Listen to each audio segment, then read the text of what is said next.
I'm Don McElvain from Vermin Forge, and I want to show you a little bit about how to get into blacksmithing without breaking the bank. Some of these tools can be very expensive. We got the power hammer, very expensive. Air compressor to run my air hammer. We have anvils that in and of themselves could cost upwards to $1,000 an anvil. Very expensive equipment. A lot of your hand tools even add up. And so these equipment can be pretty expensive, but you don't have to start there. And I believe that the most important investment you're going to make getting into blacksmithing is going to be investing in knowledge. And that knowledge is going to come through some books and videotapes. And this is how I learned. And one of the best books out there that really helped me progress is Randy McDaniel's The Blacksmith Primer. Now this also, you can get it with the DVD set, and I recommend both these. Watching and looking at the book. The book is good to have reference when you're practicing the things that he's showing you how to do. Very, very good. This is where you need to start. I think this is the first book you need to buy, the first set of videotapes, and this will help you just advance very good. Some of the other books that I have used and that have helped me, see, I was a missionary in Mongolia for a number of years, and it's kind of where I really picked up the trade. And this is one of the books by Alexander Uyghurs, I think it is, The Complete Modern Blacksmith. And he really shows a lot of different making your own tools, making your own cutting chisels, different things, using scrap metal. Listen, my time in Mongolia, couldn't go buy brand new metal. I had to go and then get old metal out of the scrap yard, straighten it out, and it was one of the best teaching tools I ever had.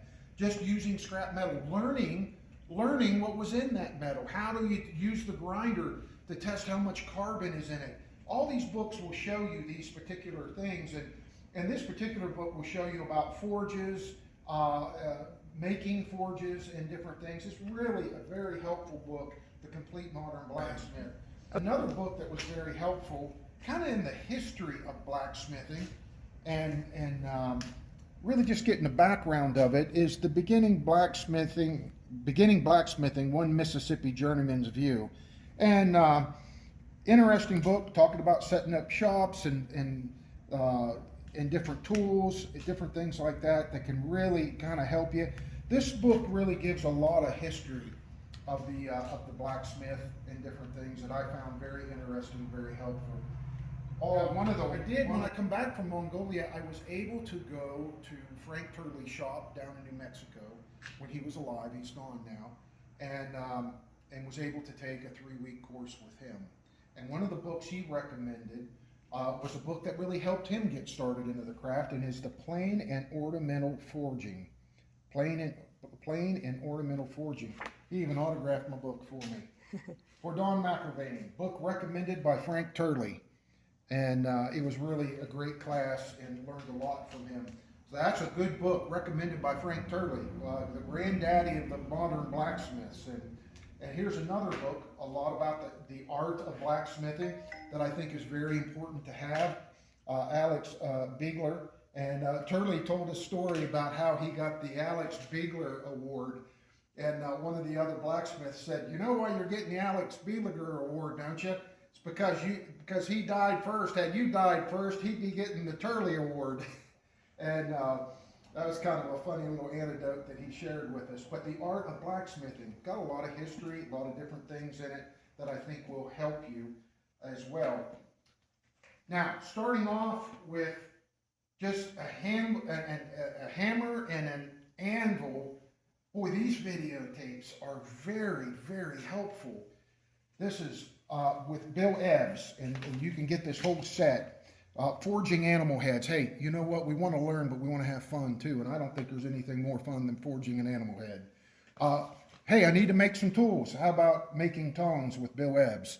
And all he's using for most of these is just I think he might go to a power hammer, maybe drawing out some reins or something, but most of the time it is a hammer and an anvil that he shows you, and punches that he shows you how to do this. Leaves and flowers. Hey, this is where I began right here. Bugs and birds, just a lot of fun stuff. You know, you want to learn, but you want to make it fun. You want to make it fun? Bill Ebbs. I think that really helps you. Point, maybe you've been forging a while. You've been working with your hands and anvil and a hammer, and now you're wanting to move on. Well, you're wanting to get a power hammer. Maybe make a power hammer. You're wanting to get a press, a hydraulic press. Again, go buy books. Learn about it first. Even if you don't follow, I've never built this, but it really gave me an idea of what I'm looking for. Here we go, Randy McDaniels again, hydraulic forging press. I'm in the market for a press. Do I want to make one? Do I want to buy one? I've been looking at this book, and it's been helping me try to make some decisions in that. Books are where you begin. If you're not a book reader, become a book reader. It will really help you just move on in the craft. Now you're advancing, and man, you notice there's brass, you notice there's copper, and all sorts of fun stuff to work with. How about The Art of Copper Smithing? Man, that's a good book. And then Moving Metal. Repose, I think I said it right. Never did figure out how to quite say it, but there you go. Moving Metal, about just engraving things in metal, and that's a wonderful book.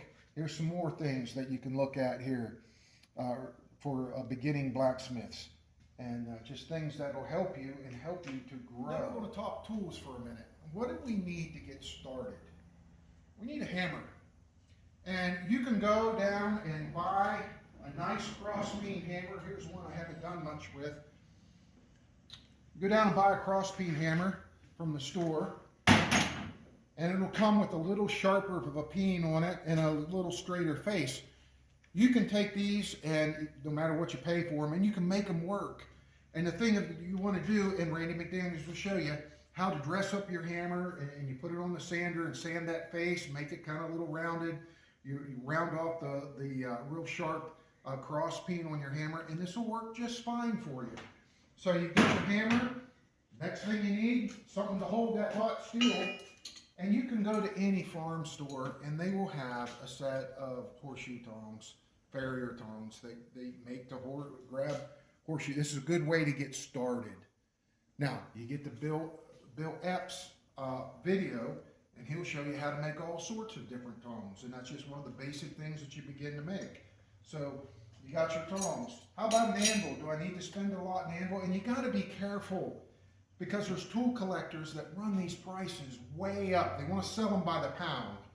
I never did figure that out. It's not like lunch meat, but they want to sell anvils by the pound. And I had one blacksmith friend got so upset, he went up to me, he said, "Well, I'll take a half pound of that one, 3 pounds of that one, 10 pounds of that one." It's kind of funny. But easy way to get into it, a piece of railroad track. You can find these all over the country. And if you can't find this, how about some weight off of a tractor or some heavy piece of steel? Go to the scrap yard, find a heavy piece of steel that'll work. Mount it good on a piece of block, on a piece of wood, and it will really get you for a long time. And it'll really help you. You can make just about everything on any of those videotapes just like this. Maybe you want to go right into a set of tongs that will help hold different forms of metal, but this would really help you. And then probably, as far as a vise is concerned, you can use a machinist vise, but I'll tell you, I think if you're really beginning to like it, you're really wanting to do it, one of my first purchases that I would put even over an anvil is a good blacksmith vise. Because these things really do help you. Drop leg vise like this, because you are going to be hammering, and a machine vise will probably be the first thing to fail on you. That anvil, a railroad track will last you for a while, but if I was going to buy anything right off the bat, as far as tool-wise for blacksmithing, it's going to be a drop leg anvil. A drop leg vise. As far as anvils are concerned, is maybe a piece of I-beam mounted up on some steel legs like you got here. If you've got access to a welder, you can do an awful lot making different things.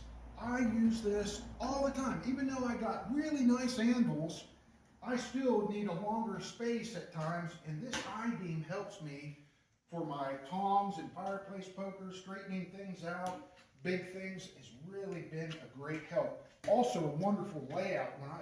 When I make my branding irons, I'll draw the picture of the iron out right here. It's wonderful for as far as a layout table is concerned. Forges. I want to talk forges for a minute. I'm using propane forge, and I like coal forges, but I'm trying to, of course, keep things moving and make a little money on it. And I have propane forges. I've used lots of coal forges. When I was in Mongolia, I had a side draft forge where the draft came in from the side rather than up through the bottom. But one of the forges you can find quite cheaply here in the States would be what's called a rivet forge. Now, I don't have this one put together. I've had it for a while. I need to restore it, and I've been meaning to. I got the blower and everything for it. But this is what a rivet forge is going to look like. You get that Randy McDaniel's blacksmith primer. He will show you how to create a fire inside one of these. So that book is really helpful. I can't just emphasize that enough. And so this is a good start for a forge for a beginning blacksmith. And you know, get a handle, hammer, set of tongs. You start working on a coal forge. You can burn metal up, you can mess up things and different things, and then finally it starts clicking and you're really learning, and then you're like, man, now I can move up. And you can move up to different forges as well. I want to show you a couple of different air sources I've used in coal forges. Of course, this rivet forge, I told you, it's got it's blower. I just haven't got it mounted. It's all connected. But over the years, when I had a side draft forge, this is the bellows that I used when I was in Mongolia. And this was made by a dear friend of mine who worked in wood and really did a great job. When it got shipped from Mongolia, it needs a couple of repairs, but anyways, I want to get that working again. Here's another source of air you can use, a hand blower, and these are very helpful. And you can find these around in the old barns and antique shops. You've got to be careful with the antique shops. They all want to charge you an arm and a leg for them, but oftentimes you can find these rather cheap. Like I said, in preppers and the tool collectors, they've really run the prices up on different things.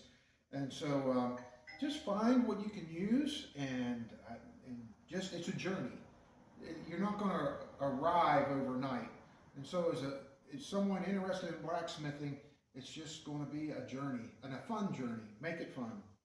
Let's take a look at some other things. In my storage area, and unfortunately this little girl, I haven't had it out in a while. This will be my shop forge when I finally, this building I'm renting, and eventually when I can really set things up the way I want, I have this shop forge which I think will be really great. And you can find these, and these are going to be a little more expensive, but if you happen to run across one and it's not cracked up too bad, you can get that and you hook different air sources up to it, and would work really nice. These are ones that you want to put some clay in, and you can learn how to do that on YouTube and different things. And here's other sets of forges that I have found over the years that I haven't put together, but you'll collect up stuff. So let's talk for a second about the school of YouTube. A lot of people love to go to the school YouTube. I like to go to the school YouTube. There are some really great blacksmiths there, really good. I think Black Bear Forge is a fun fella to watch. There's a lot of good guys out there that are doing some wonderful things that someday I want to do. But you do got to be a little careful in watching you watch these videos and you see them using some really nice tools and using equipment, and they're really nice to know that equipment's out there, but you don't have to run right out and buy it. I got a YouTube channel, and I'm going to try to stick to the hammer, anvil. Even if I do go to the power hammer, I want to be able to show you how to use it with your hammer as well. And it's just important, really get hammer skills. When you get those hammer skills, it doesn't matter what happens in this world. You'll be able to hammer something out without having to rely on the grid. I mean, a lot of times people worry about the grid and different things, but you can do anything you want with a good forge, a hammer, set of tongs, and some good chisels, different things like that, hand tools. You can do mostly anything.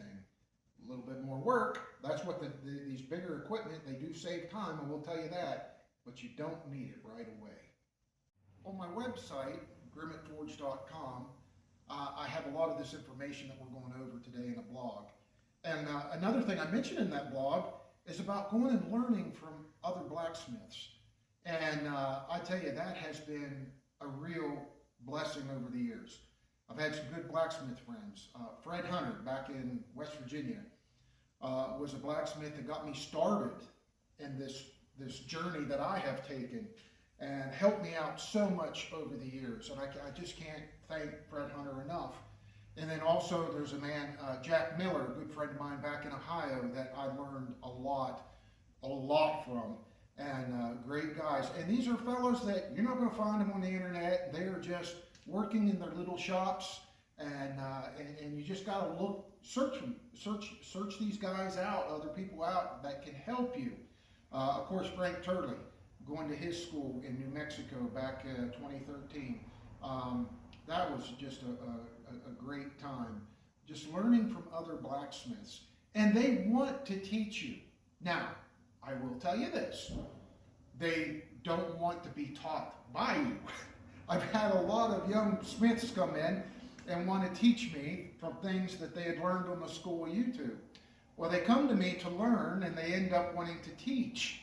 Be humble. When you go to these blacksmiths and ask them to help you, listen to them. Be teachable. If you're not teachable, don't waste their time.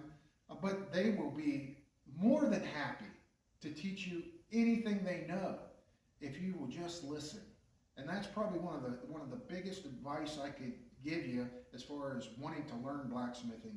When you find some guy that's going to help you, listen to him, and just be humble. And I think it really helped.